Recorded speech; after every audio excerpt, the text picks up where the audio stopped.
گستاخانہ کتاب لکھی جب ہندوستان غیر منقسم تھا، ابھی ہندوستان تقسیم نہیں ہوا تھا، ہندوستان کی حدیں افغانستان تک تھی، اس زمانے کی بات ہے جو زمانہ علامہ اقبال کا مصور پاکستان کا زمانہ ہے، اس زمانے کی بات کر رہا ہوں جب ایک بدبخت نے یہ کتاب لکھی گستاخانہ اور لکھ کے شائع کر دی جس میں میرے نبی کی گستاخی کی تھی، اور گستاخی کر کے اس نے ریلیز بھی کر دیا تھا، مسلمانوں کا خون کھولنے لگا، مسلمان عدالت میں گئے، انگریز سامراج تھا ان کے یہاں گئے تو ہمارے نبی کی گستاخی ہو گئی ہے، اسے تم بند کرو، اس کی سزا دو، لیکن انہوں نے ٹال مٹول کی، وہ بات کرتے رہے، ادھر سے ادھر معاملہ بڑھتا گیا، کئی مہینے گزر گئے، بات کر رہا ہوں 1929 کی، اس زمانے میں جب یہ ہوا تھا ہندوستان پورا ہندوستان تھا، ابھی تقسیم نہیں ہوا تھا، لیکن ایک یعنی لکڑی کا کام کرنے والا ایک بڑھئی تھا، اپنی دکان پہ بیٹھا تھا، اس کے کانوں میں آواز آئی کہ اس طرح سے بدبخت نے نبی کی گستاخی کر دی ہے،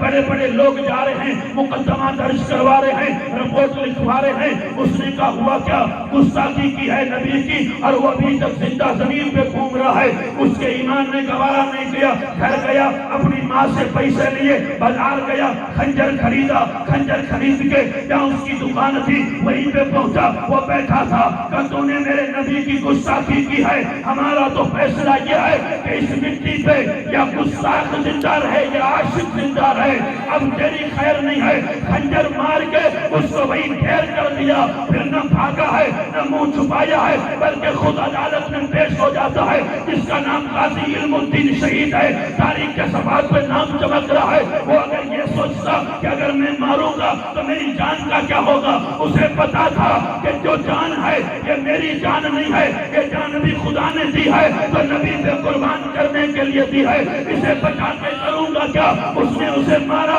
اور وہ چلا گیا، انگریز کی عدالت میں کہا میں نے مارا ہے، جو کرنا ہے وہ کر سکتے ہو، لیکن حال یہ ہوا اسے بھی انگریز نے پھانسی دی، اور پھانسی دی 6 مہینے تک دوسرے قبرستان میں دفن کیا گیا، وہاں سے پھر نکالا گیا تو اس کا جنازہ سلامت تھا، اس کے چہرے پہ پانی کے قطرے اتر رہے تھے، اور جب اس کو اٹھا کے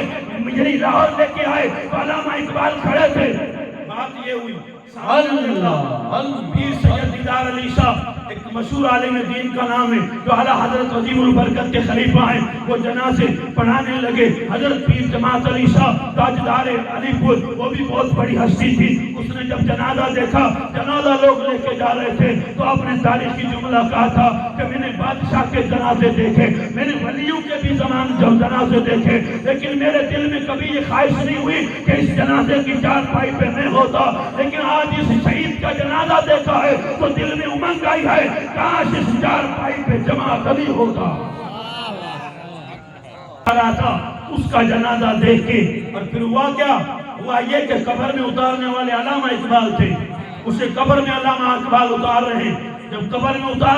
اتارنے کے بعد علامہ اقبال اس سے کہتے ہیں، لوگ کہتے ہیں مر گئے، مٹی ہو گئے، ختم ہو گئے، لیکن حال کیا تھا، مرتے نہیں ہیں، علامہ اقبال اس جنازے سے کہہ رہے ہیں کہ میں نے تیری شرط پوری کی، انگریزوں کے قبرستان سے اٹھا کے تجھے مسلمانوں کے قبرستان میں دفن کیا، اب میرا یہ سوال ہے کہ تیرا کام تو میں نے کر دیا ہے، اب جب حضور آئیں تو میرا سلام عرض کر دینا، حضور آئیں تو میرا سلام کر دینا، اتنا کہنا تھا کہ اندر سے آواز آئی کہ ایک بار باہر نکلے گا تو حضور آئیں گے، پہلے باہر نکل حضور کو آنے دے۔